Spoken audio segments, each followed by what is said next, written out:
Dindigul John பிள்ளை சந்தியில் பைரவருக்கும் வராகி அம்மனுக்கும் திருக்கல்யாணம் நிகழ்வு மிக விமரிசையாக நடைபெற்றது. ஏராளமான பக்தர்கள் திருமாங்கல்யம் மாற்றி சாமி தரிசனம் செய்தனர். ஞாயிற்றுக்கிழமை காலை 10:30 மணி திண்டுக்கல் ஜான் பிள்ளை சந்தில் அமைந்துள்ள வெற்றி விநாயகர் ஆலயத்தில் வீற்றிருக்கும் ஸ்ரீ உண்மைத் பைரவர், ஸ்ரீ வெற்றி வராகி கோவில் அமைந்துள்ளன. இந்த கோவில் ஆண்டுதோறும் சித்திரை திருவிழாவானது வெகு விமர்சையாக நடைபெறும். இந்த நிலையில் இந்த ஆண்டு சித்திரை திருவிழாவின் முக்கிய நிகழ்வான ஸ்ரீ உண்மைத் பைரவருக்கும் ஸ்ரீ வெற்றி வராகி அம்மனுக்கும் திருக்கல்யாணம் வைபோகமானது வெகு விமர்சையாக நடைபெற்றது. இந்த கல்யாணத்தில் பங்கேற்க திண்டுக்கல் மாநகரில் இருந்து ஏராளமான பக்தர்கள் கலந்து கொண்டனர். விழாவின் முக்கிய நிகழ்ச்சியான பெண் வீட்டார் அழைப்பு, மாப்பிள்ளை வீட்டார் அழைப்பு, பெண் வீட்டார் சீதனம் வரிசை, திருமண சடங்குகள் நடைபெற்றது.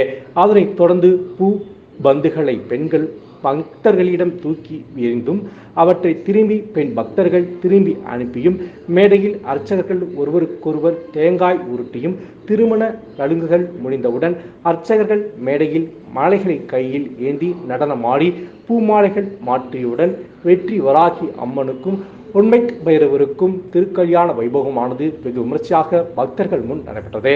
இந்த நிகழ்ச்சியின் போது பெண் பக்தர்கள் தாங்கள் அணிந்திருக்கும் தாலி கயிற்றை மாற்றி புதுக்கயிறு அணிந்து தாலி வரன் வேண்டியும் வராகி அம்மனிடம் நேர்த்திக்கடன் செலுத்தி சாமி தரிசனம் செய்தனர். இதனை அடுத்து பக்தர்களுக்கு அன்னதான நிகழ்ச்சி நடைபெற்றது. இந்த திருக்கல்யாண வைபோக விழாவில் ஏராளமான பெண் பக்தர்கள் கலந்து கொண்டு சாமி தரிசனம் செய்தனர்.